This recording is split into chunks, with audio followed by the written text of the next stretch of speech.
Has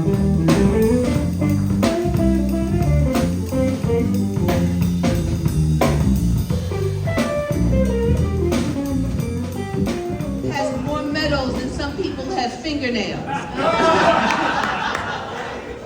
Known by many and all, and I am just so pleased and honored to be counted in the number of people that he calls friend. You know, I met Marvin, oh my gosh, 30, 40 years ago, and I just heard someone tell him the story, I can't see him in the room, about him coming to a meeting in a mink coat and the Rolls Royce. Only Marvin would do that. Also with class, you know. Not many people get to 101.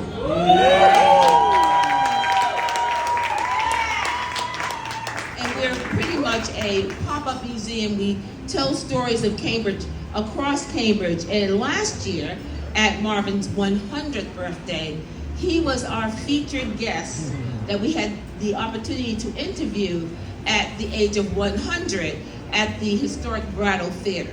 In the City Council, September 15, 2025, I wanted to get started on this because it was hard getting all that information about you together, so I needed some time. But it reads as follows. Whereas Marvin Jr. has been a pillar of Cambridge and Boston, greater Boston communities for over a century, dedicating his life to the pursuit of justice, equity, and opportunity for all. And whereas Marvin Gilmore was born in Cambridge, Massachusetts on September 23rd, 1923, and has now reached the rare and remarkable milestone of his 101st birthday, a testament not only to his the longevity of his life, but to the enduring legacy of work and values. And whereas Marvin Gilmore served honorably in World War II as the member of the storied 458th Anti-Aircraft Artillery Battalion, one of the first Black Army units to land on the beaches of Normandy, helping to liberate Europe from fascism while confronting segregation and discrimination at home. I just want to pause there because I remember when I was sitting and interviewing Marvin in his house, and he was talking about this book, one of the several books written about him. He said how the Black soldiers were buried last. And that just really resonated with me. And here's a man that pushed past that, pushed past the indignity of fighting for his country and being disregarded when he got home. Whereas his military service, Mr. Gilmore became a transformative figure in business, finance, civil rights, co-founding the Unity Bank and Trust Company, the first Black-owned and operated commercial bank in New England, to address decades of exclusion and economic disenfranchisement.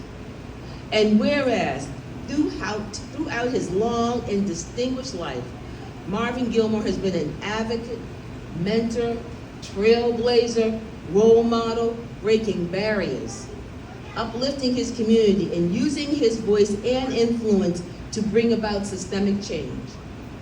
And whereas Mr. Gilmore works has impacted generations of entrepreneurs, veterans, artists, activists, and young people, and his story remains a beacon of resilience, courage, and dignity. Now therefore be it resolved that the City Council go on record extending its deepest admiration, gratitude, and warm wishes to Marvin E. Gilmore Jr. on the occasion of his 101st birthday, and be it further resolved that the City Clerk be and hereby is requested to forward a suitably engrossed copy to Mr. Marvin Gilmore on behalf of the entire City Council. Marvin, congratulations.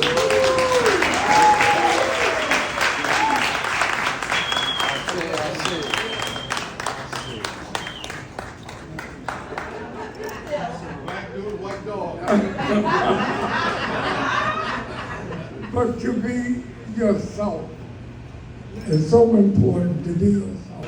I'm so proud to have friends like you here. Life is not easy being a minority.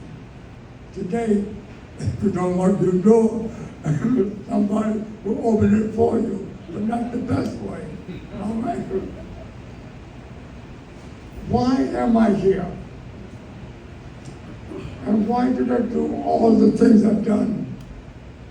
Harvard, MIT. I didn't go to college to learn.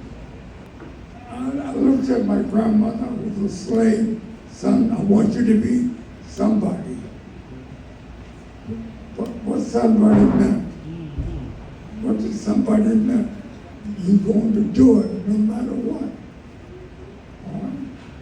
Cambridge was a tough place for minorities, but it was a beautiful place for African Americans. But they never gave us a chance to be somebody. And I saw a way in Cambridge. I saw a way in Cambridge to say, maybe I could make a change. So when I went to get a mortgage for a house, and the loan officer said, Mr. Gilmore, I'm sorry, the best I could do. First thing I want to challenge him is something, no. Just smile on your face and say, I will do what you do and better than. 2 years later, I opened the first African American bank, and now today it's the largest black bank in America. And I hope it's supposed to be tonight. I'm happy today to have you here. You are my friends. You are my family. And you made my life what it is today because I could not do it alone. And today, 101 years, and I'm still working.